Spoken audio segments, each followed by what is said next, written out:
modul 2.3 tentang praktek coaching dengan secama rekan CGP. Kami akan perkenalkan terlebih dahulu, saya Latifah Rahmi dari SMA Negeri 16 Bungo. Rekan saya Nurmala Dewi dari SMP Negeri 1 Tanah Sepenggal. Saya Anissa Septiani dari SMA Negeri 16 Bungo. Saya Anissa Utami dari SMA 16 Bungo. Dan saya Sri Nova Hendri Afni dari SMK Negeri 5 Bungo. Selamat menyaksikan video berikut ini.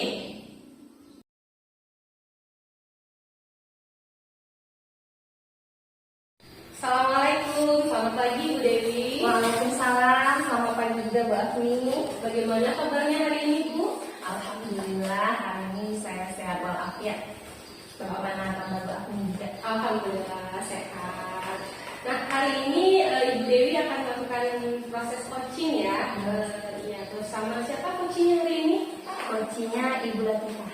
Oh ya, jadi sebelum mulai coachingnya Bu, ini saya ada yang ingin dibicarakan dulu, boleh? Boleh. Nah, jadi gini Bu, nanti saat Ibu melakukan coaching, saya akan mengamati gitu sebagai observernya. Jadi ada rubrik penilaian yang ingin kita diskusikan dulu di sini. Yang pertama, saya akan melihat bagaimana percakapan Ibu dengan coaching nanti, apakah sudah sesuai dengan prinsip-prinsip coaching, yaitu kemitraan, proses kreatif, dan memaksimalkan potensi. Kemudian saya juga akan melihat apakah Ibu sudah mengembangkan kompetensi inti coaching. Lalu yang ketiga, bagaimana alur tirta yang Ibu terapkan dalam dialog coaching nantinya. Ya, jadi saya akan melihat itu dari pertanyaan-pertanyaan dan yang Ibu ajukan dan bagaimana coaching merespon atau menjawab pertanyaan tersebut. Nah, selanjutnya Bu, selain rubrik tadi, ini juga saya mau bertanya nih sama Ibu Dewi, boleh ya? Boleh, aku. Nah, jadi pertama saya ingin tanyakan dalam proses coaching ini kompetensi apa yang ingin Ibu Dewi kembangkan? Dalam percakapan coaching nanti, saya sama Ibu Latifah, saya akan mengembangkan tentunya kompetensi dari coaching ya Bu ya. Kompetensi coaching tersebut kan ada 3. Yang pertama yaitu kehadiran penuh, yang kedua mendengarkan secara aktif, dan mengajukan pertanyaan berbobot. Nah, 3 ini nih yang pengen saya kembangkan nantinya sama Bu Latifah. Oh iya, baik. Jadi Bu Dewi ingin melalui proses coaching nanti, Bu Dewi bisa mengembangkan 3 kompetensi inti coaching ya Bu ya. Nah, dari 3 kompetensi ini tentunya ada yang menjadi prioritas atau menjadi hal spesifik yang ingin Ibu kembangkan. Nah, kira-kira kompetensi mana yang nanti akan lebih saya observasi nantinya Bu? Kompetensi yang paling lebih spesifik yang ingin saya kembangkan itu ada 2 Bu. Jadi yang pertama yaitu saya ingin memberikan kehadiran penuh untuk Bu Latifah, dan yang kedua yaitu yang kompetensi ketiga tadi mengajukan pertanyaan berbobot.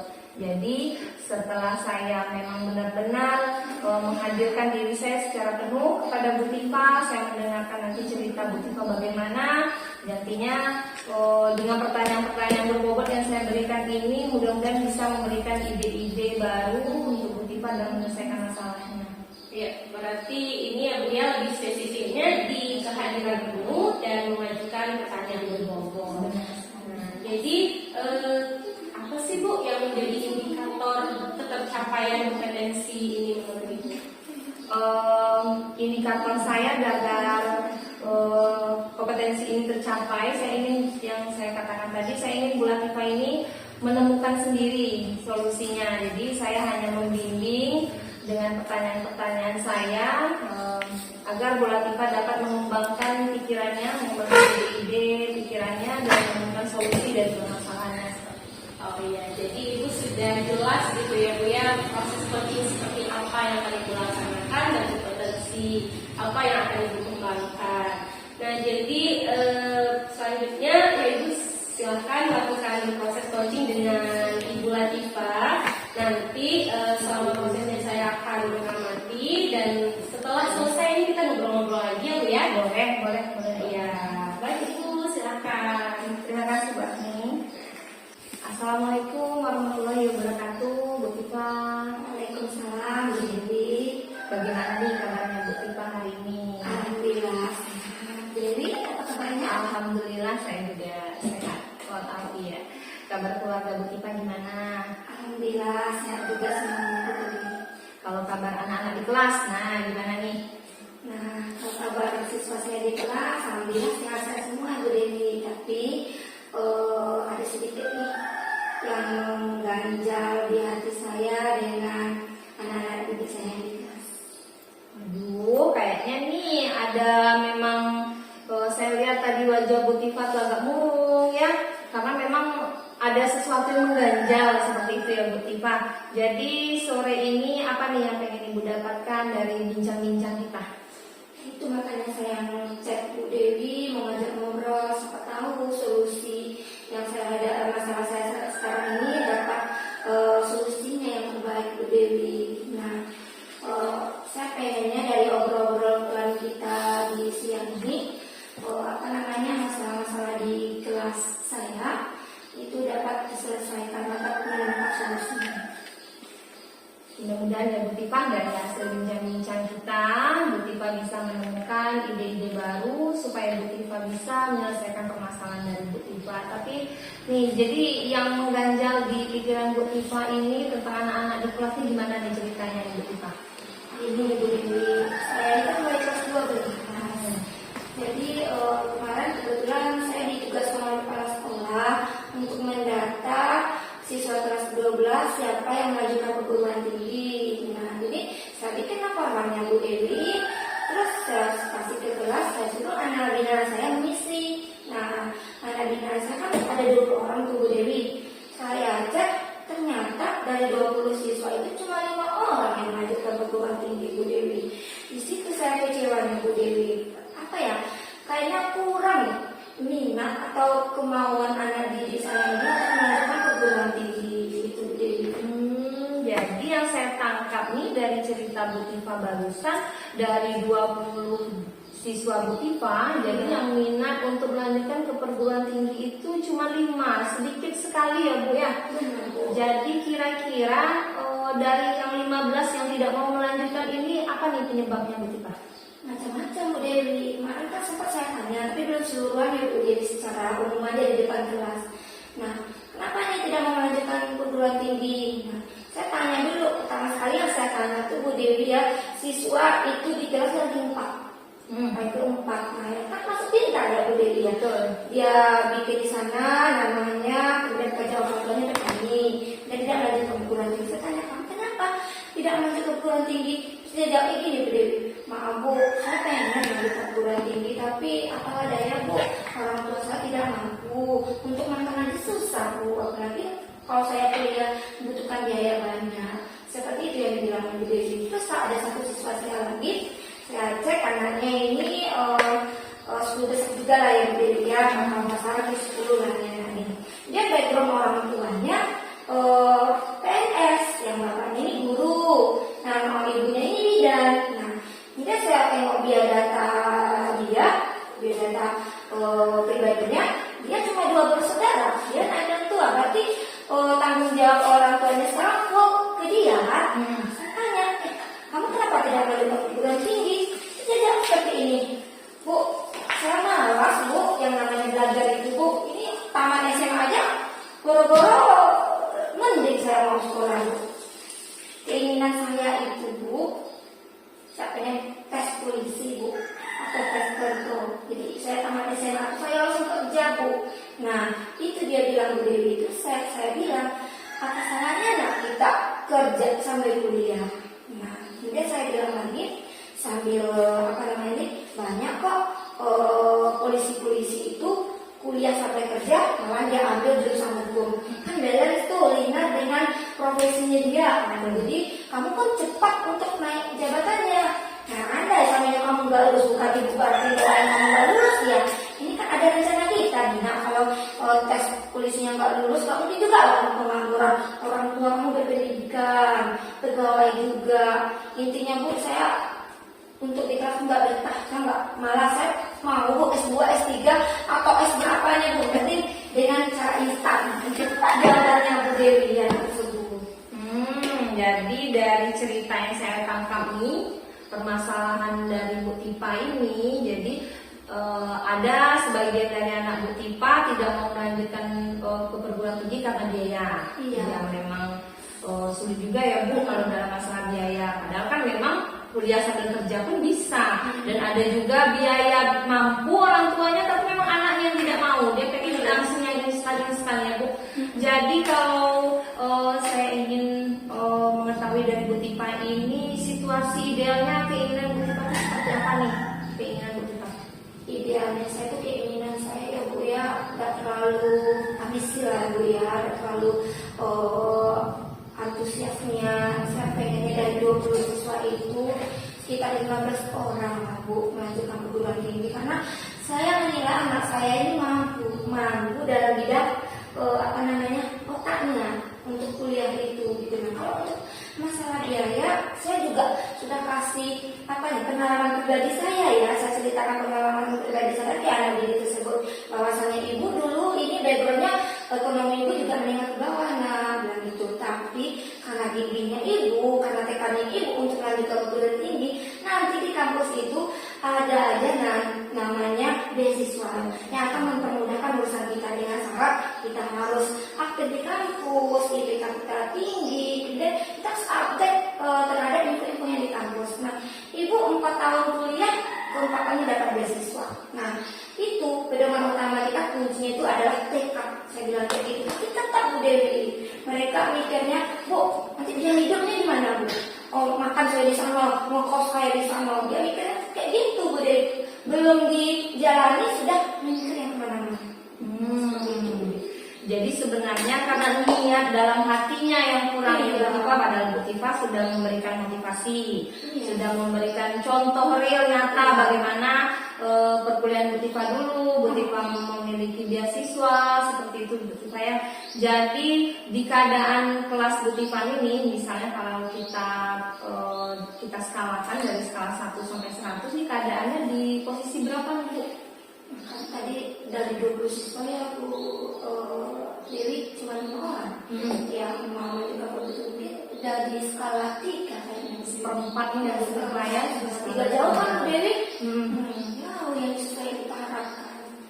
Jadi kalau dari 1 sampai 10 itu skalanya 3, memang sangat jauh ya Bu Tipa dari yang Bu Tipa harapkan. Jadi keinginan Bu Tipa cukup di skala berapa nih kira-kira?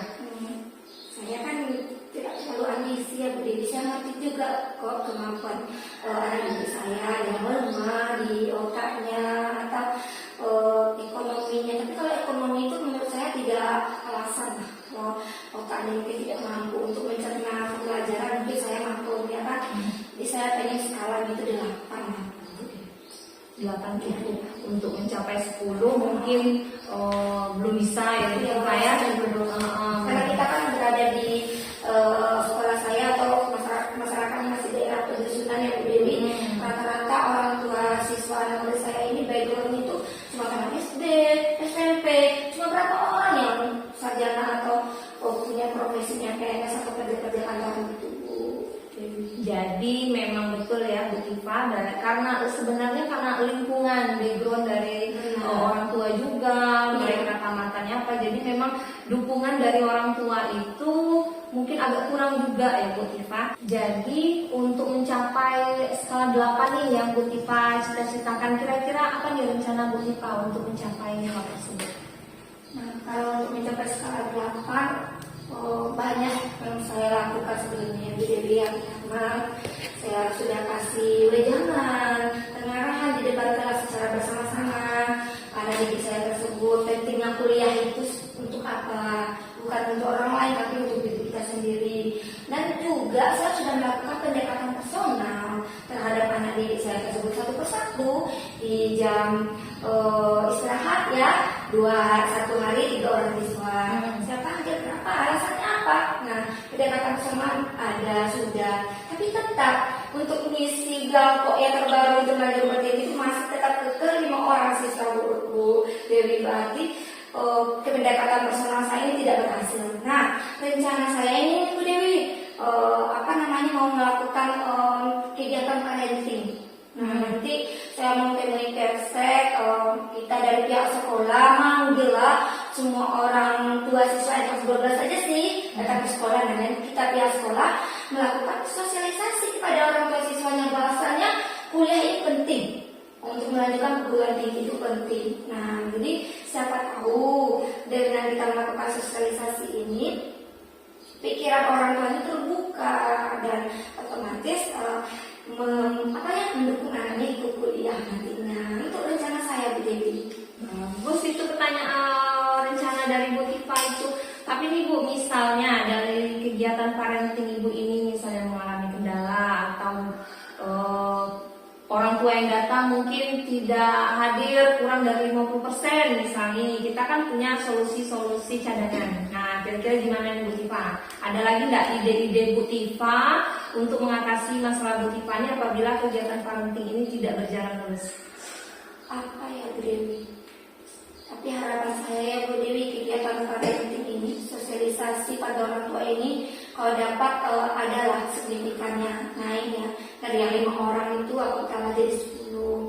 Tapi kalau memang signifikannya sedikit atau cuma 2 atau 3 orang yang melanjutkan perguruan tinggi, mungkin ini pendekatan ketiga, cara ketiga yang akan saya lakukan, yaitu melakukan panggilan ke orang tua. Saya lakukan pendekatan secara personal terhadap wali murid.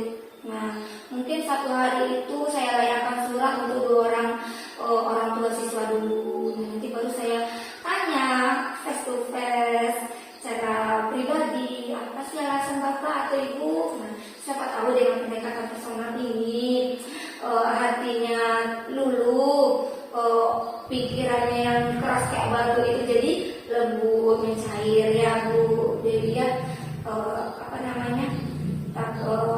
Saya berharap lah Bu Dewi, karena didik saya ini minimal 85% itu melanjutkan perguruan tinggi. Itu solusi terakhir saya lagi Bu Dewi. Panggilan secara personal orang tua siswanya. Karena kan secara parenting itu kan bersama-sama ya Bu Dewi ya. Jadi orang tuanya itu enggak nih yang disampaikan oleh mentor di depan ya kan. Jadi secara pendekatan individu baru dia paham itu solusi terakhir saya.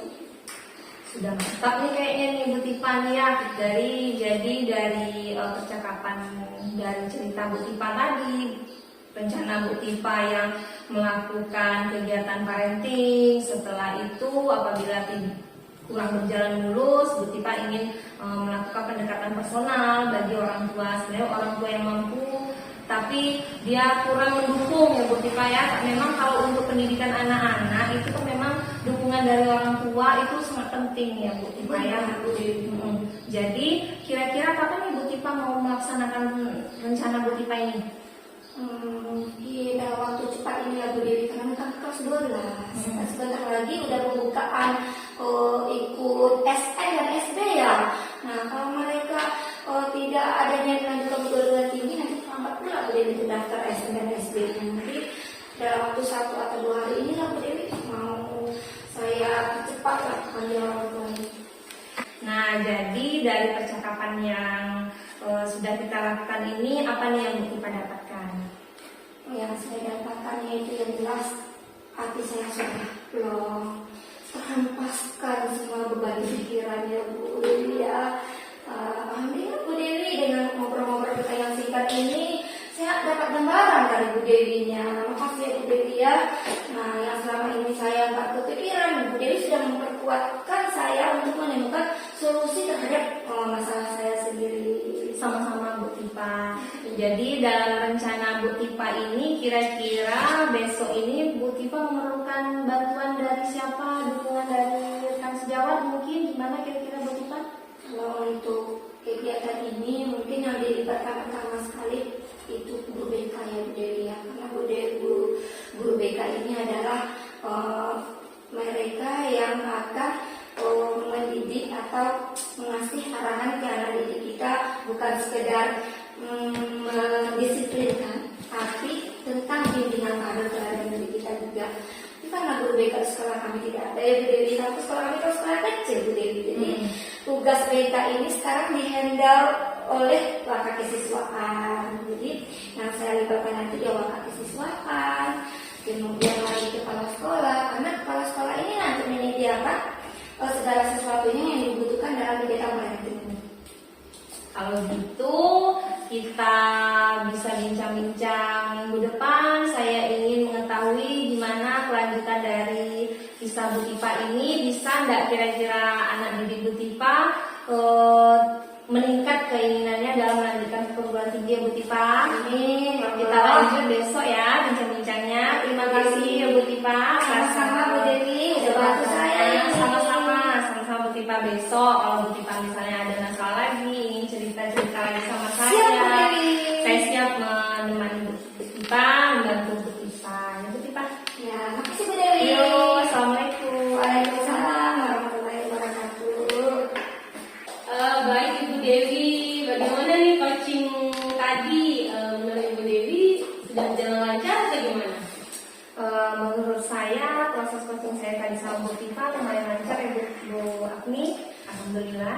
Iya, alhamdulillah saya juga mengobservasinya juga tadi memang lancar, kelihatannya nyaman, gitu mengalir, gitu ya.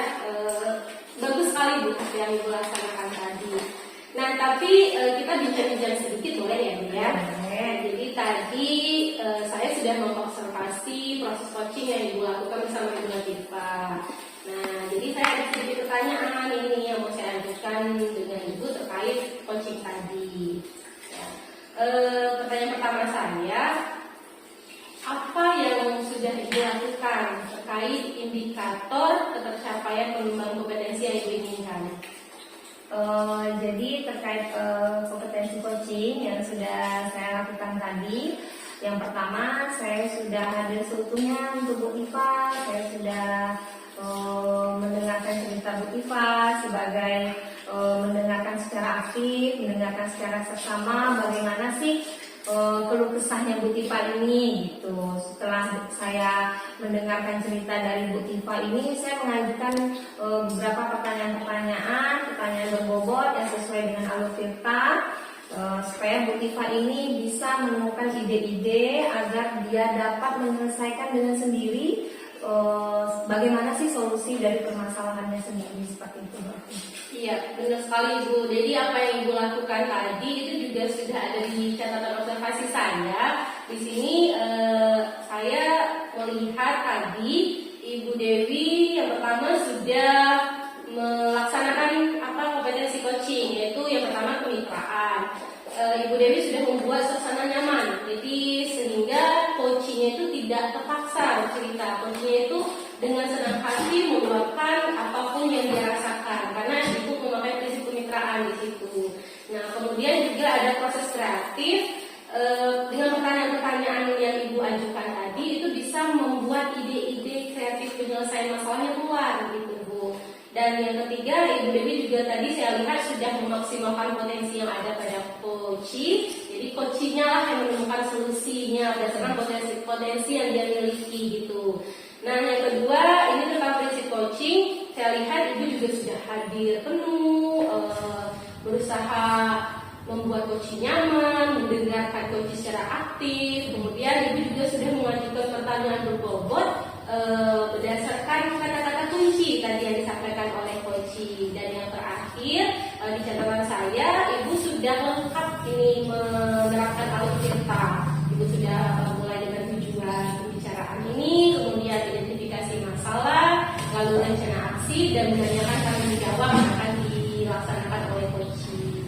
Tapi ini ada satu lagi boleh ya Bu ya? Saya ingin tahu nih, tadi kan kita sudah mengembangkan kompetensi inti coaching yang 3, tapi Ibu Dewi fokusnya di 2 kompetensi tadi ya. Kira-kira ke depannya, apa kompetensi yang ingin Ibu kembangkan lagi untuk proses coaching selanjutnya?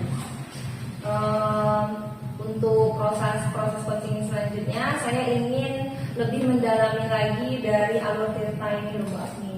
Karena bagaimana pertanyaan-pertanyaan berbobot itu kita ajukan kepada coaching agar coaching dapat menemukan ide dari permasalahannya tersebut, supaya dalam kehidupan sehari-hari ya Bu Agni, kita dapat menerapkan proses coaching ini bisa dengan murid, mungkin bisa juga kita lakukan di kehidupan kita sehari-hari pada keluarga, pada anak seperti itu kan. Jadi memang saya ingin lebih mendalami lagi bagaimana sih tentang Alur Tirta, proses coaching ini seperti itu. Iya, benar sekali ya Bu Dewi. Proses coaching ini kan bukan cuma dengan sesama guru aja atau antara kepala sekolah dengan guru, tapi bisa kita pakai dimanapun kita berada gitu ya. Ya. Nah, udah ini sepertinya Ibu Dewi sudah memberikan banyak hal ini di coaching kali ini. Mudah-mudahan Ibu kedepannya bisa lebih sukses lagi dalam hal coaching ini, bisa menjadi coach yang hebat, yang bisa memaksimalkan potensi coachingnya. Saya juga belajar banyak ini Bu dari sesi kita kali ini. Saya meskipun di sini mengobservasi, tapi saya juga belajar banyak sekali ide-ide yang saya dapat dari pertanyaan-pertanyaan yang Ibu Dewi sampaikan tadi. Sekali lagi terima kasih ya Bu Dewi ya. Udah, assalamualaikum Bu Dewi. Waalaikumsalam.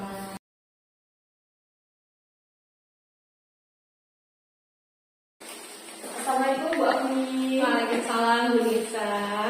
Sehat Bu Agni? Alhamdulillah sehat. Puasa lancar. Insya Allah. Nah, Bu Agni terkait proses coaching yang akan Bu Agni lakukan nanti kepada Bu Dewi. Nah, ada nih, saya sebagai observer tentu memiliki beberapa hal yang ingin sampaikan. Yang pertama yang saya sampaikan mengenai rubrik penilaian kita ya Bu Agni ya. Ada beberapa hal yang saya nilai. Pertama yang saya nilai tentu alur cerita yang Bu Agni sampaikan kepada Bu Dewi nanti, apakah sudah sesuai tujuannya nanti Bu Agni sampaikan, Bu Agni pertanyakan, kemudian identifikasinya, rencana aksinya, kemudian terakhir tanggung jawab. Kemudian saya juga melihat kompetensi apa yang akan Bu Agni kembangkan dalam proses coaching nanti. Nah, terakhir saya juga melihat nih berjalannya coaching, bagaimana prinsip coaching ini, apakah kemitraannya ada, proses kreatifnya ada, kemudian bagaimana cara Bu Agni memaksimalkan potensi dari coaching. Bu Agni, nah seperti itu rubrik yang saya kembangkan. Yang kedua, saya akan menanyakan beberapa pertanyaan, boleh ya Bu Agni ya? Boleh, bisa. Nah Bu Agni, kira-kira selama coaching nanti apa nih kompetensi yang akan Bu Agni kembangkan? Jadi selama proses coaching nanti saya ingin mengembangkan 3 kompetensi inti coaching ya Bu ya, yaitu kehadiran penuh, mendengarkan aktif, dan mengajukan pertanyaan berbobot. Oke, berarti semuanya Bu Agni akan berkembang selama coaching. Nah, dari ketiga tadi Bu Agni, kira yang lebih spesifik yang akan saya observasi mana? Kalau di spesifiknya saya ingin mengembangkan yang bagaimana mengajukan pertanyaan berbobot nih. Karena menurut saya itu agak sedikit sulit gitu, karena sebagai coach kan kita memang hanya bertanya, tapi pertanyaan itu juga harus yang berbobot dan mampu menggali potensi gitu. Oke, nah Bu Agni terkait dengan pertanyaan berbobot tadi, kira-kira indikator kepercayaan di mana yang Bu Agni inginkan dari coaching nanti? Nah, dengan mengajukan pertanyaan berbobot itu saya harap coach saya nantinya bisa menemukan ide-ide yang kreatif, ide-ide yang keluar dari potensi dia sendiri sehingga bisa mencari solusi atas permasalahannya. Oke, berarti Bu Agni sudah paham dan mengetahui ya Bu Agni indikator seperti apa yang Bu Agni inginkan. Nah, sekarang waktu saya berikan sepenuhnya kepada Bu Agni untuk melakukan coaching bersama Bu Dewi. Semoga lancar dan nyaman pelaksanaannya. Iya, Bu Agni, selamat Bu Agni. Ya, terima kasih Bu Nisa. Assalamualaikum Ibu Dewi, apa kabar hari ini? Waalaikumsalam Bu Agni, alhamdulillah baik. Kabar Bu Agni gimana? Alhamdulillah saya juga baik. Puasa lancar Bu? Alhamdulillah lancar. Nah, kalau keluarga gimana kabarnya? Alhamdulillah sehat Bu Agni. Kalau murid-murid anak-anak di kelas gimana Bu Dewi, aman? Nah, kalau murid-murid nih alhamdulillah dalam keadaan sehat walafiat. Nah, cuman ini Bu Agni ada sedikit yang mengganjal nih kalau masalah murid-murid nih Bu Agni ya. Jadi saya memiliki permasalahan Bu Agni. Saya nih akhir-akhir ini masuk ke kelas Bu Agni. Jadi dengan kesibukan saya sangat padat, saya berkurang dalam melaksanakan tugas saya sebagai guru. Itulah yang menjadi pemikiran, beban pikiran bagi saya. Oh, jadi pantas lah ya, saya lihat agak murung sedikit ini Ibu Dewi. Berarti Ibu Dewi ini ada agak sedikit sibuk ya akhir-akhir ini. Nah, jadi apa nih Bu Dewi yang ingin Ibu Dewi dapatkan dari ngobrol-ngobrol kita sekarang ini? Itulah Bu Afni, saya pengen ngobrol sama Bu Afni, saya ingin mendapatkan pencerahan. Mudah-mudahan dari obrolan singkat kita ini saya mendapatkan ide-ide baru bagaimana saya menyelesaikan permasalahan saya ini. Jadi intinya Ibu mau dapat ide-ide kreatif Pak ya untuk penyelesaian atau solusinya. Ibu bisa ceritakan nggak bagaimana sih kondisi yang sebenarnya bisa Ibu gambarkan nggak keadaan murid itu seperti apa? Nah, jadi ceritanya begini Mbak Afni. Akhir-akhir ini kan memang dalam minggu-minggu ini saya memiliki jadwal yang padat. Nah, jadi dalam minggu ini sekolah kami termasuk dalam kategori sekolah yang diakreditasi dalam tahun ini. Gitu. Jadi untuk sekolah kami SMP Negeri 1 Tanah Sepenggal itu akan didatangkan penilai atau divisitasi tahun ini. Tentunya sebelum visitasi penilai itu datang ke sekolah kan sekolah kita mempersiapkan hal-hal yang perlu dipersiapkan dengan maksimal, mulai dari perangkat pembelajaran seperti itu. Sudah itu hal-hal dokumen sekolah, dokumen 1, dokumen dan sebagainya ya. Dan kebetulan nih pada saat ini saya juga melakukan pendidikan calon guru penggerak. Jadi ada 2 tugas tambahan saya selain sebagai seorang guru mengajar jam full 25 jam dalam 1 minggu. Saya mendapatkan tanggung jawab di luar tanggung jawab saya sebagai seorang guru ini, sekolah pendidikan guru penggerak. Nah, di situ saya sebagai ketua kelompok dari tim akreditasi mutu guru nih Bu Afni. Jadi agak keteteran nih Bu Afni. Karena keteteran ini waktu yang kejar-kejaran hanya beberapa jam, sekitar sampai jam 2 gitu ya di sekolah. Jadinya saya agak keteteran, jarang untuk masuk ke dalam kelas. Paling kalau masuk ke kelas saya hanya menerangkan. Setelah itu saya memberikan tugas dan saya pergi nih untuk menyelesaikan tugas-tugas tambahan saya tadi. Jadi ini pembelajaran sudah seperti pembelajaran zaman dahulu kala, pembelajaran konvensional gitu loh Pak. Jadi itulah yang agak menyesak ke batin saya nih, kayaknya sudah kurang betul nih pembelajarannya gitu. Iya, dari yang saya tangkap ini ya Bu Dewi ya, dari cerita Bu Dewi tadi, Bu Dewi ini padat sekali jadwalnya, mulai dari mengajar 25 jam, menjadi ketua jam untuk tim akreditasi, dan juga aktif juga untuk kegiatan tambahan tugas tambahan, dan juga sedang melaksanakan diklat calon guru penggerak ya Bu Dewi ya. Padat memang ya. Nah, gimana perasaan Bu Dewi saat ini dengan kepadatan kegiatan ini? Itulah Bu Afni, jadi saya sulit untuk mengatur waktunya. Setelah itu jadi itu karena kepadatan jadwal ini, misalnya nih kita istirahat tidur malam, itu mimpi tidak karuan itu Bu Afni ya. Mungkin Bu Afni merasakan bagaimana tugas dari guru penggerak, misalnya tanggal sekian, misalnya tanggal 1 Maret itu sudah ada deadline tugasnya, tanggal 2 Maret, 3 Maret dan seterusnya seperti itu.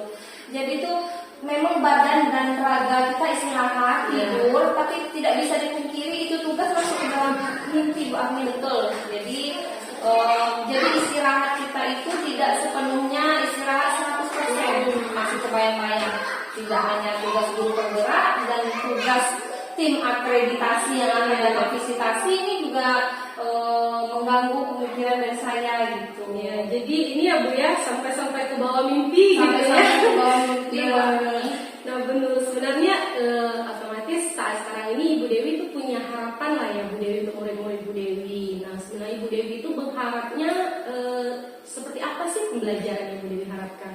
Jadi pembelajaran yang saya harapkan itu benar-benar pembelajaran yang berpihak pada murid. Pembelajaran yang awal dulunya saya tidak sesibuk ini, deadline jadwal saya gitu.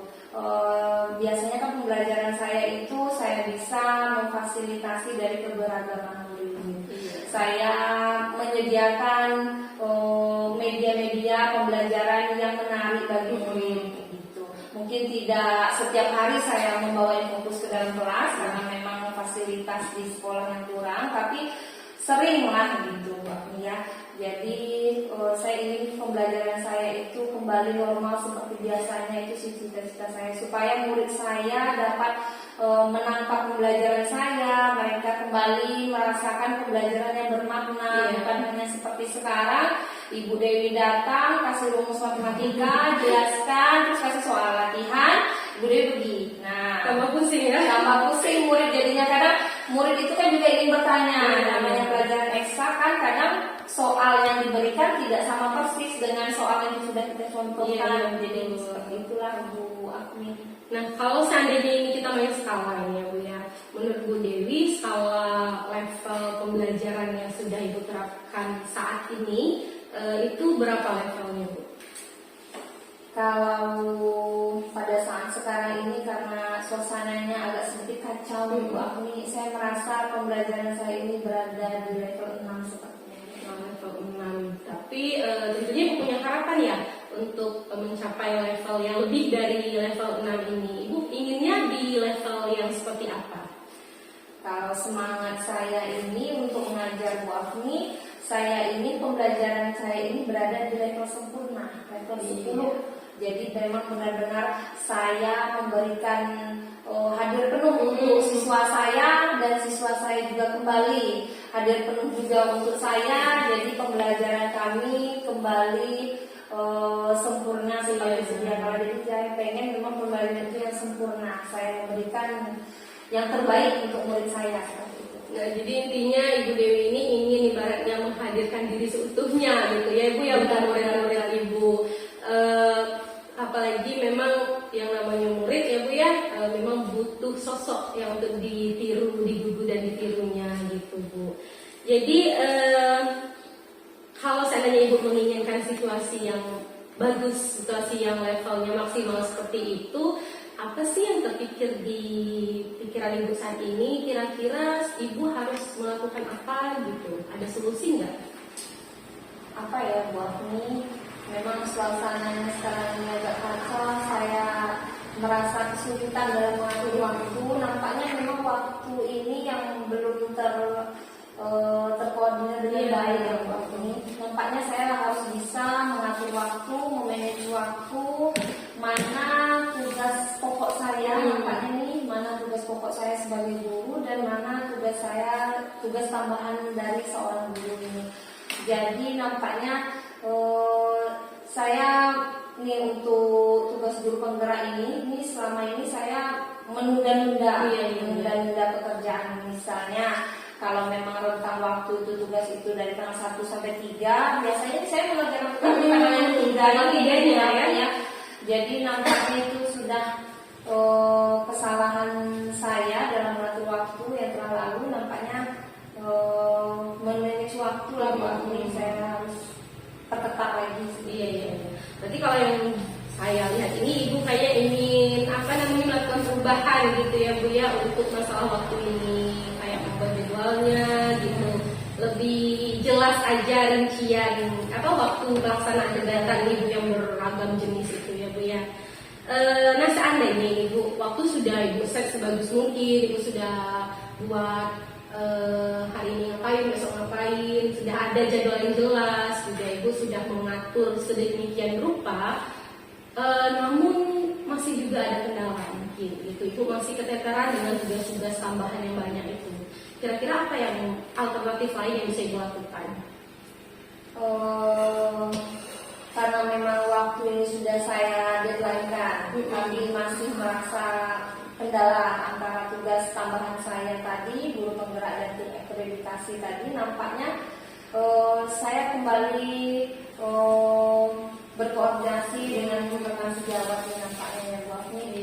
Jadi kembali tadi di kodratnya, ini saya kan ketua kelompok. Oh iya ketua ya Bu ya. Ketua kelompok, seharusnya saya yang mengkoordinir rekan-rekan saya gitu kan. Tapi ini keadaannya mungkin saya agak kurang salah set, ini saya ketua kelompok, saya yang menyelesaikan tugas itu sepenuhnya. Jadi anggota saya hanya melengkapi saja. Nampaknya saya kembali ingin berkomunikasi lagi, kumpul rembuk lagi dengan anggota tim akreditasi kelompok saya untuk guru ini, bagaimana pembagian tugas-tugasnya supaya tugas akreditasi kami ini berjalan dengan lancar. Nah, berarti sebenarnya ya betul Ibu bilang tadi, ketua itu kan mengkoordinir gitu ya Bu ya, tapi memang bukan hanya mengkoordinir, itu tugas yang paling berat sebenarnya ya Bu ya.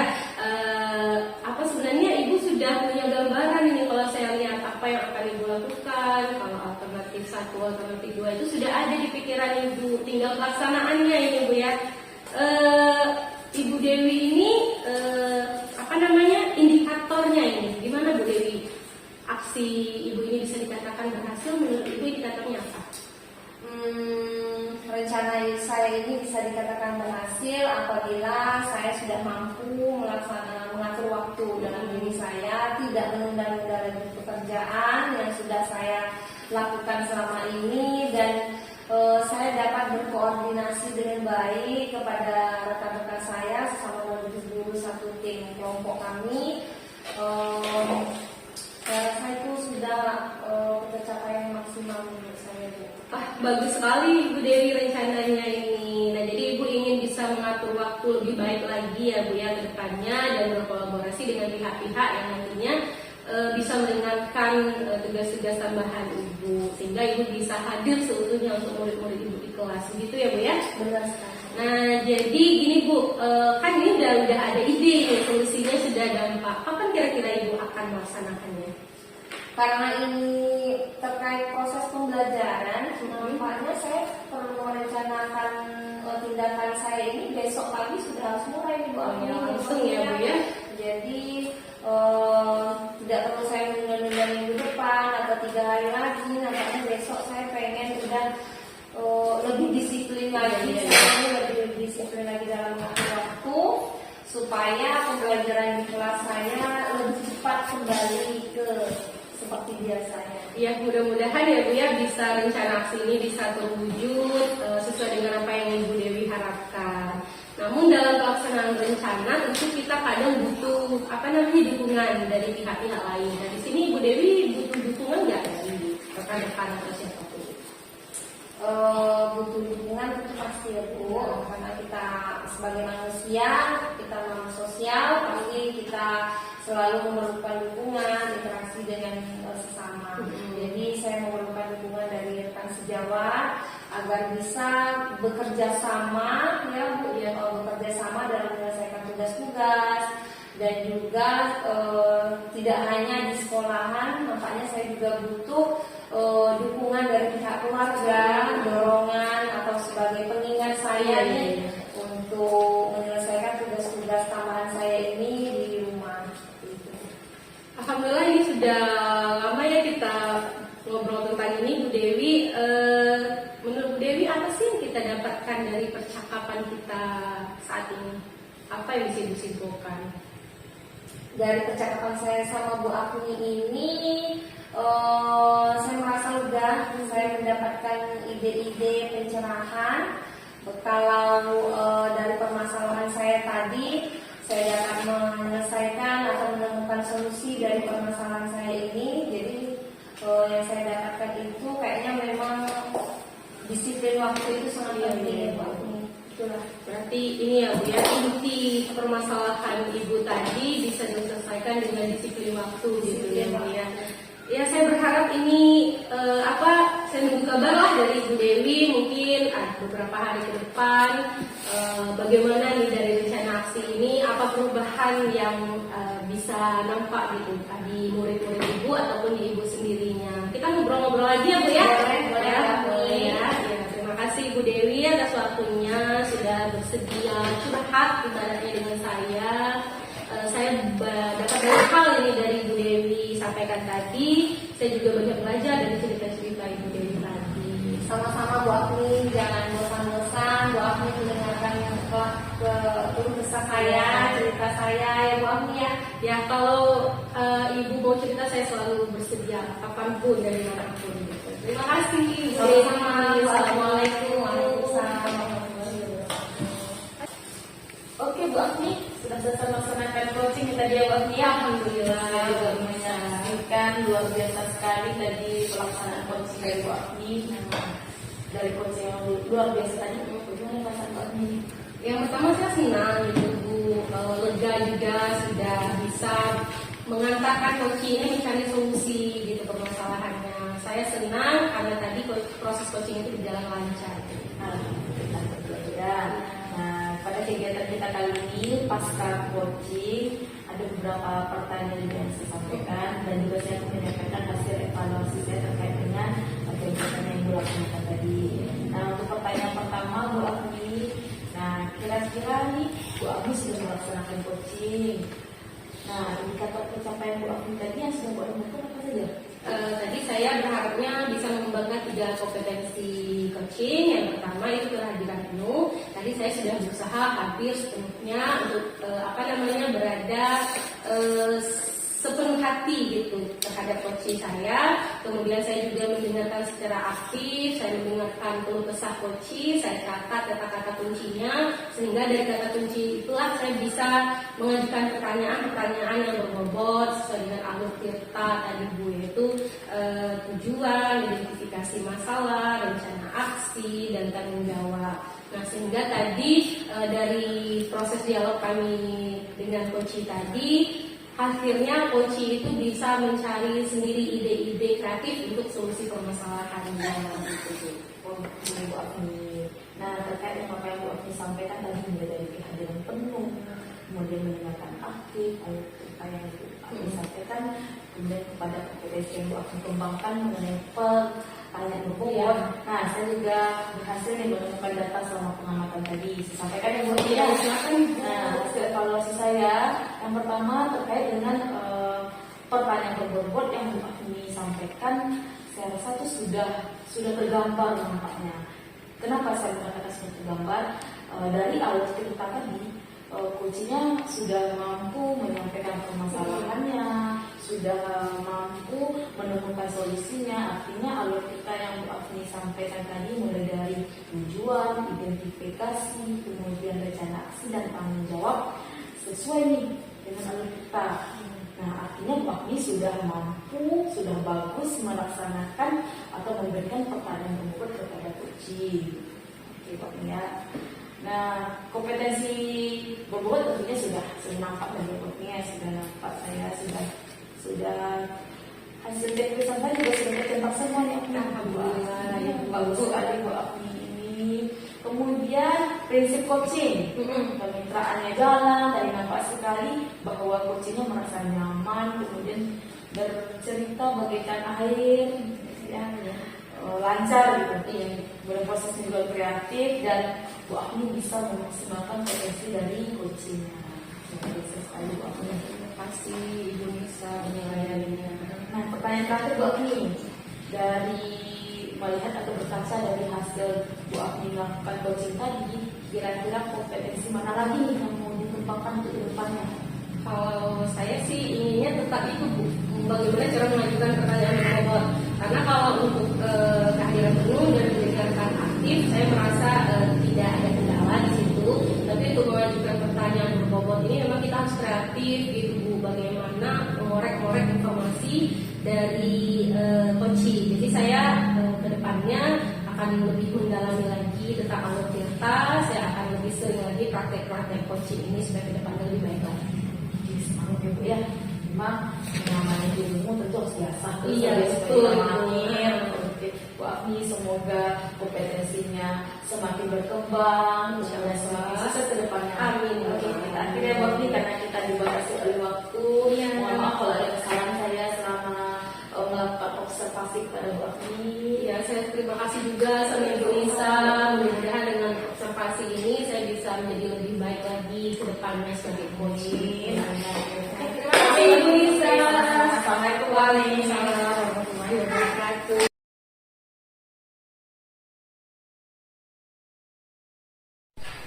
Assalamualaikum bagaimana kabarnya nih Bu Liza? Alhamdulillah sehat Ibu. Jadi Bu Liza pada hari ini akan melakukan proses coaching ya. Betul. Siapa Bu coachingnya pada hari ini? Bu Afni Bu. Bu Afni ya. Jadi sebelum kita melakukan proses coaching, saya sebagai observer ada yang ingin kita bincang-bincang dulu. Ya, Boleh, ya? boleh Bu. Jadi yang ingin saya bicarakan nanti yaitu dalam proses coaching ini ada beberapa hal yang saya amati.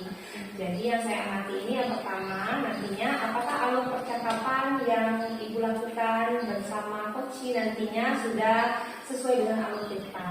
Yang kedua, apakah Ibu sudah memberikan pertanyaan berbobot nantinya kepada coaching. Dan yang ketiga, bagaimana nih respon atau jawaban dari coaching atas pertanyaan Ibu tersebut. Nah, selanjutnya bagaimana percakapan Ibu ini apakah sudah sesuai dengan prinsip coaching atau belum sesuai dengan prinsip-prinsip coaching ya Bu ya, ada kemitraan, proses kreatif dan memaksimalkan potensi dari coaching. Nah, itu yang ingin saya amati nantinya. Jadi nih Bu Liza, sebelum kita memulai proses coaching ada beberapa hal sedikit sih yang ingin saya tanyakan, boleh ya Bu ya? Iya Bu. Jadi untuk proses coaching ini kompetensi apa nih yang ingin Bu kembangkan? Sepertinya ketiganya akan saya kembangkan Bu, mulai dari kehadiran penuh, mendengar secara aktif, dan menanyakan pertanyaan berbobot. Jadi kalau dari ketiga-tiga ini spesifiknya ada nggak yang ingin Ibu kembangkan secara spesifik seperti itu? Sepertinya kehadiran penuh Bu. Dengan kehadiran penuh maka saya akan mampu mendengar kunci saya dengan aktif. Kemudian dengan saya mendengar maka akan timbul pertanyaan yang berbobot Bu. Jadi Ibu Liza ini ingin mengangkat kompetensi menghadirkan diri secara betul. penuh kepada coaching Iya. seperti itu ya Bu Liza ya. Jadi untuk kompetensi yang ingin Ibu kembangkan tadi ada nggak indikator-indikator pencapaian terhadap kompetensi tersebut? Iya, indikator pencapaian yang saya inginkan Bu ya. Tentunya saya menganggap coaching saya akan berhasil apabila saya mampu menggali potensi-potensi yang ada pada diri coaching Bu. Gitu. Dengan kemampuan itu, dengan kemampuan saya bertanya, maka nanti coaching itu akan mengalir saja bercerita dan dia sendiri akan menemukan ide-ide dari atau solusi dari permasalahannya Bu. Berarti sudah bagus sekali ya Bu ya rencana dari Bu Liza. Oke, bisa kita mulai proses coachingnya. Oh, baik, Bu. Persilakan kepada Bu Liza untuk memulai coachingnya kepada Bu. Baik Ibu. Terima kasih Bu Liza. Ya. Assalamualaikum Bu Afni. Waalaikumsalam Ibu Liza. Bagaimana nih kabar hari ini Bu Afni? Alhamdulillah baik Bu Liza. Bu Liza apa kabar? Alhamdulillah sehat juga Bu Afni. Masih puasa nih Bu Afni? Insya Allah Bu. Saya doakan ini puasanya lancar selalu ya Bu Afni ya. Amin. Oh ya, ini kemarin Bu Afni bilang mau cerita nih dengan saya hari ini. Iya Bu, saya ini ada sesuatu nih yang mau dibicarakan sama Ibu. Ibu ada waktu nggak? Wah, saya selalu ada waktu untuk Bu Afni. Ayo kita santai saja ngobrolnya. Ya ceritakan saja apa yang ingin Ibu cerita. Nah, kira-kira apa nih yang ingin Ibu sampaikan pada saya hari ini? Jadi gini ya, bagaimana ya mulainya ya? Saya itu agak bingung ini Bu. Jadi saya ada sedikit masalah ini yang saya pikirkan dan saya ingin menemukan solusi yang terbaik lah untuk masalah saya ini Bu. Saya harapnya dengan kita ngobrol ini saya bisa dapat ide untuk penyelesaian masalah saya gitu Bu. Kalau berarti lagi ada masalah ini. Iya, Nah, sedikit. boleh. Iya, boleh. Kalau saya boleh tahu nih masalahnya apa nih Bu? Jadi gini Bu Liza, kemarin kan minggu lalu itu kita selesai melaksanakan penilaian tengah semester gitu. Jadi kebetulan saya sudah periksa jembat jawaban murid-murid saya. Nah hasilnya itu bikin shock gitu ya Bu ya. Banyak siswanya yang nilainya rendah atau tidak mencapai standar ketuntasan minimal gitu Bu. Dari saya tangkap dari Ibu tadi berarti sangat mengganggu hati Ibu ya. Kok nilai siswanya banyak anjlok ya Bu ya. Jadi setelah nanti hasil dari percakapan kita ini nanti apa nih yang Ibu harapkan? Saya sih berharapnya dengan kita ngobrol seperti ini saya dapat ide segar lah gitu Bu, bagaimana cara saya menghadapi situasi ini supaya kedepannya itu pembelajaran saya itu bisa lebih berhasil lagi gitu Bu. Kalau gitu boleh Ibu ceritakan bagaimana situasi siswa Ibu di kelas Kak saat ini?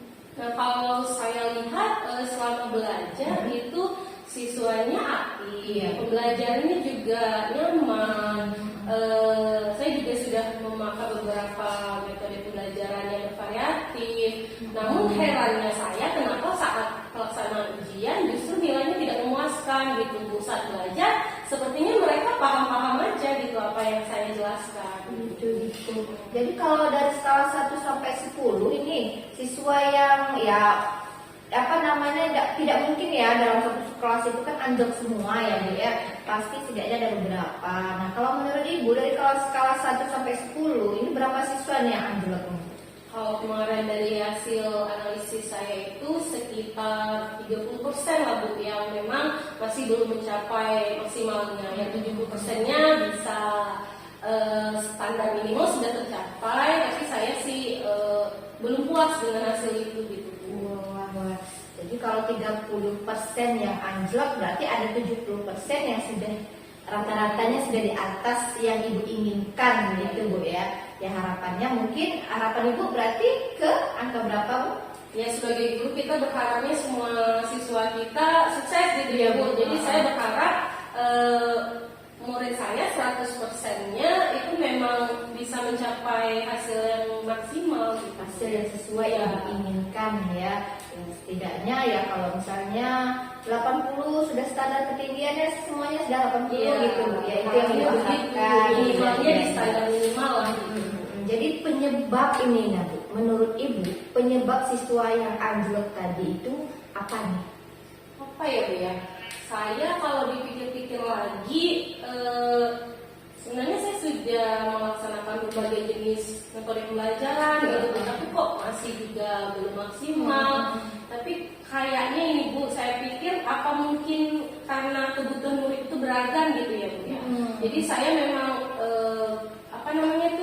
mungkin saya seperti ini, tapi ada beberapa murid yang tidak nyaman belajar seperti itu. Jadi memang saya harus menggali lagi kebutuhan murid saya seperti ini. Jadi kalau mendengar kebutuhan murid, berarti murid Ibu di dalam kelas itu memiliki kebutuhan yang berbeda-beda. Iya. Nah, rencana Ibu ini untuk menggali kebutuhan murid itu tadi itu bagaimana? Kan kebutuhan murid berbeda ya Bu ya. Nah, bagaimana cara Ibu menggali agar kebutuhan murid itu tadi kita bisa tahu dan kita bisa memberi pembelajaran sesuai dengan kebutuhan mereka Bu. Jadi kemarin itu baru-baru ini lah ya saya ada belajar tentang pembelajaran berdiferensiasi namanya. Jadi pembelajaran berdiferensiasi itu memang pembelajaran yang bisa mengakomodir kebutuhan siswa yang beragam begitu Bu. Jadi memang bagus lah kayaknya cocok untuk masalah saya ini kayaknya. Berdiferensiasi Bu ya. Bisa Ibu ceritakan ya, tentunya Ibu sudah membaca ya Bu ya tentang berdiferensiasi ini. Bisa Ibu ceritakan ini bagaimana nih metode diferensiasi ini Bu? Nah, kalau yang dari saya baca itu Bu, pertama-tama guru itu harus melaksanakan yang namanya tes diagnostik. Jadi kita harus tahu dulu siswa itu butuhnya apa, karena kebutuhan siswa itu kan beragam terkait minatnya, terkait profil atau cara belajarnya, itu kan memang beragam-beragam gitu Bu. Jadi tidak bisa satu cara untuk keseluruhan siswa gitu.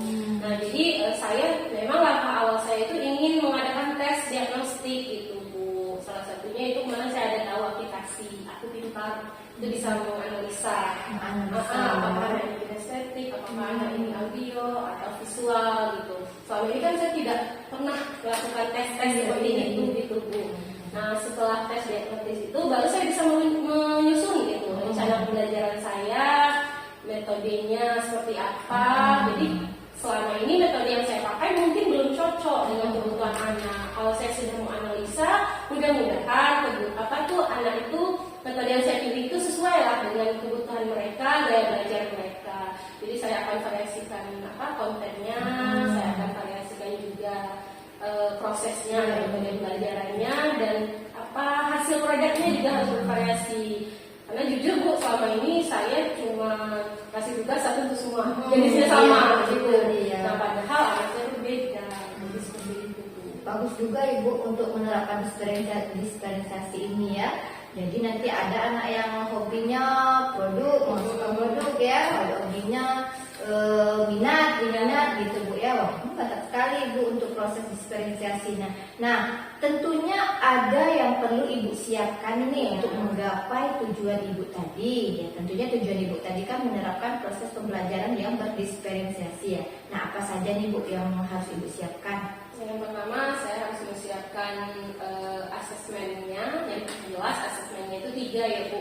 Asesmen pretestnya itu digunakan untuk pembelajaran. Sebenarnya harus ada pretest dulu karena memang saya jarang sekali melakukan pretest. Kemudian asesmen yang 3 itu ada asesmen for learning, asesmen of learning, dan asesmen as learning. Nah yang as learning ini yang jarang saya terapkan Bu. Saya mau mulai menerapkan karena kita biasanya nilai siswa itu hanya hasil akhirnya. Ya, betul. Jadi kita nggak tahu kalau lagi belajar selama belajar, dan untuk pembelajaran itu sebenarnya juga harus ada apa namanya itu rubrik penilaiannya juga gitu. Nah itu yang harus saya siapkan. Yang kedua sarana prasarana tentunya harus saya siapkan juga untuk mendukung diferensiasi yang tadi. Apa ya? 2 itu sih Bu yang paling penting. Oh ya RPP-nya tentunya rencana pembelajarannya Bu ya yang disiapkan. Berarti mulai dari merencanakan, kemudian nanti sarana dan prasarana juga harus mendukung ya Bu ya. Kemudian tadi rubrik dari penilaian, rubrik penilaiannya yang bagaimana yang harus Ibu siapkan. Ini sudah ada 3 yang harus Ibu siapkan ini untuk mewujudkan tujuan Ibu tadi. Nah tentunya ini Bu, di dalam mewujudkan tujuan itu pasti banyak gangguan, hambatan. Apa nih? Ada nggak kira-kira hambatannya Bu? Kalau yang terlintas di pikiran saya sekarang kayaknya sarana sih Bu. Karena Sarana, kalau ya, masalah penilaian itu saya bisa belajar dan bisa menyiapkan sendiri, RPP juga bisa saya rancang sendiri. Tapi kalau sarana itu memang bergantung dengan fasilitas sekolah. Kebetulan di sekolah itu ya namanya fokus, speaker, agak minim lah Ibu. Bahkan ada kelas-kelas yang belum ada colokan yang aktif gitu. Jadi memang saya takutnya sarananya akan jadi penghambat saya nantinya. Seandainya jika sarana itu menjadi penghambat, otomatis Ibu sudah memikirkan ada alternatif lain nggak selain menggunakan sarana fokus tadi kan, nah, supaya agar pembelajaran berdiferensiasi Ibu tadi tetap berjalan lancar gitu. Apa ya Bu ya? Kayaknya sih karena murid SMK kan sudah diizinkan bawa HP di sekolah. Jadi mungkin kalau saya tidak bisa memakai LCD proyektor atau mungkin speaker di sekolah lagi antri makanya, mungkin bisa alihkan dengan diferensiasi konten-konten saya tadi melalui grup diskusi atau pokoknya kita menggunakan HP siswa itu menjadi sarananya. Karena selama ini kan siswa menggunakan HP juga untuk main game atau apa, lebih baik saya alihkan. Fungsinya kan sama Bu, mungkin video saya tetap bisa ditonton, terus artikel-artikel tetap bisa dibaca, tapi memang tidak tampil di layar.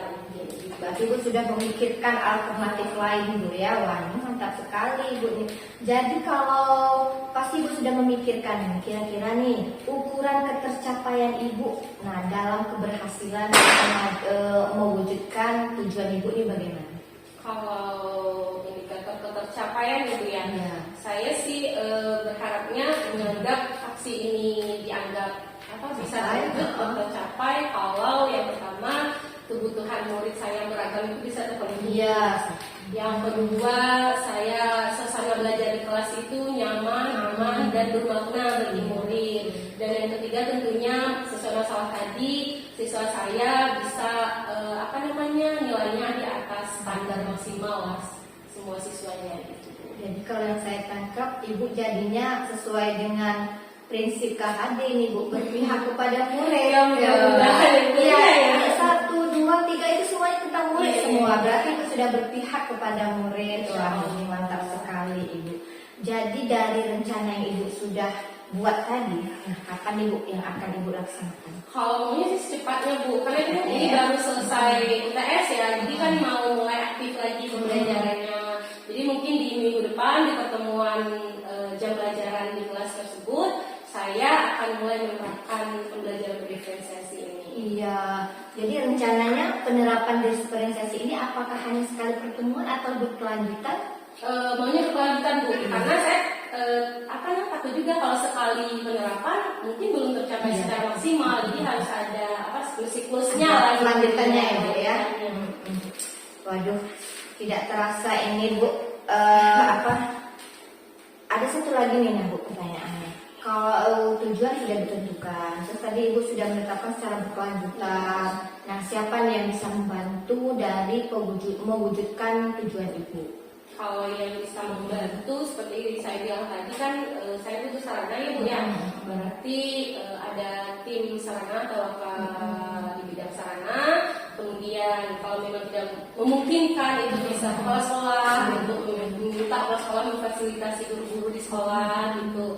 Dan yang pasti murid saya Bu, karena kalau tanpa kerjasama, kalau saya sudah belum desain sebagus mungkin, tentu antusiasme murid itu juga membantu sekali dalam ketercapaian ini. Murid ya, Iya. murid ya, semua pihak ya Bu ya. Banyak sebenarnya.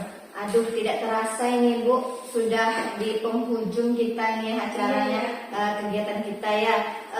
Apa nih yang dapat Ibu simpulkan nih dari diskusi kita tadi? Yang pertama saya lega sih sebenarnya Bu Liza, karena memang tadi ini saya kayak ragu-ragu gitu ngapain ya supaya nilai ini bagus Iya, gitu. iya, Karena betul. ngobrol dengan Bu Liza, saya dapat ide-ide lah. Ternyata memang salah satu solusi yang bisa saya pikirkan itu dengan menerapkan pembelajaran berdiferensiasi agar murid-murid saya nanti memang bisa mendapatkan hasil yang maksimal. Baik sekali Ibu. Saya berharap sekali apa yang Ibu rencana itu bisa Ibu wujudkan secara berkelanjutan dan sukses selalu Ibu ya. Terima kasih ya Bu Liza. Iya, kapan-kapan kita diskusi kembali Iya, Ibu. iya. Kalau misalnya Ibu dalam waktu dekat ini melaksanakan pembelajaran diferensiasi, nanti ada jam kosong saya ingin diskusi kembali nih. Iya, Bu. boleh, Jadi, Bu. mungkin sebagai bahan masukan untuk saya, bagaimana nih cara menerapkan diferensiasinya atau lancar atau tidaknya. Jadi boleh ya Bu ya. Ya, boleh sekali Bu. Saya juga terima kasih banyak sama Bu Liza. Alhamdulillah saya tidak pusing lagi lah memikirkan solusinya. Terima kasih Bu Liza. Sama-sama Ibu. Terima kasih atas waktunya Bu Nova. Assalamualaikum warahmatullahi wabarakatuh. Alhamdulillah proses coaching Ibu Liza tadi sudah terlaksana ya Bu. Gimana nih perasaan Bu Liza? Saya senang ya Bu. Sambil latihan, kemudian saya juga jadinya memudahkan saya untuk memancing dengan memberikan pertanyaan tadi. Saya memancing jawaban-jawaban dari coach saya, sehingga ya intinya saya sudah bahagia sekali saat coaching. Iya, saya pun juga terpana dari proses coaching Bu Liza sama Bu Akini tadi. Wah, lancar betul nih Iya. kayaknya nih Bu Liza ya. Jadi setelah proses coaching ini selesai, ada nih beberapa pertanyaan yang bisa saya kepada Ibu Liza. Nah, pertanyaan pertama terkait yang apa saja nih yang sudah Ibu Liza lakukan terkait indikator pencapaian pengembangan kompetensi yang sudah Ibu lakukan tadi. Saat coaching tadi, saya sudah melakukan, kan indikator pencapaian saya adalah mendengar kehadiran penuh, Ibu ya. Saya sudah menempatkan diri saya, pikiran saya kepada coaching. Jadi saya sudah melakukan apa yang ingin saya kembangkan. Jadi dengan kehadiran penuh, saya sudah mendengar secara aktif, kemudian sehingga saya menimbulkan pertanyaan-pertanyaan berbobot yang memancing jawaban dari coaching tadi, Bu. Jadi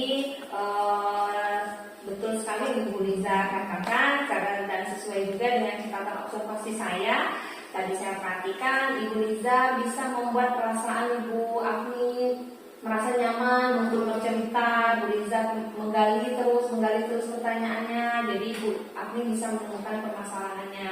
Ibu Liza juga hadir sepenuhnya untuk coachingnya tadi, sudah mendengarkan coaching dengan sungguh-sungguh sehingga prosesnya berjalan dengan lancar. Tadi Bu juga Bu Liza nampaknya mencatat-catat kata-kata kunci seperti itu ya Bu Liza ya.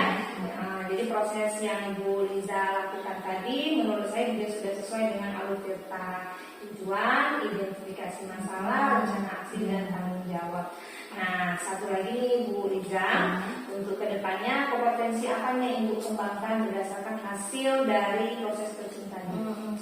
Saya mungkin mendengar aktif Ibu, karena saya ini gampang terganggu dengan suara berjangkrik. Saya kalau ada berada di sekitar saya itu terganggu saya Ibu.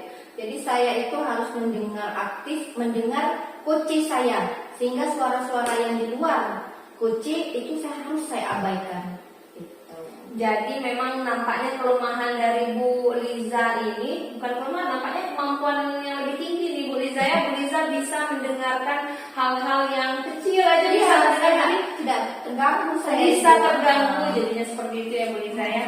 Jadi mendengar secara aktif ini perlu Ibu dalami lagi bagaimana Ibu supaya bisa terbiasa mendengarkan secara aktif, mendengarkan cerita-cerita dari teman sejawat juga bisa ya Bu Liza. Sudah luar biasa ya Bu Liza. Terima kasih atas waktunya. Terima kasih juga sudah mau melakukan sesi tanya jawab ini sama saya. Mudah-mudahan Bu Liza bisa kembali melaksanakan proses coaching, memberikan gagasan atau ide-ide baru kepada rekan sejawat lainnya. Terima kasih Bu Liza. Sama-sama Ibu. Waalaikumsalam warahmatullahi Dewi.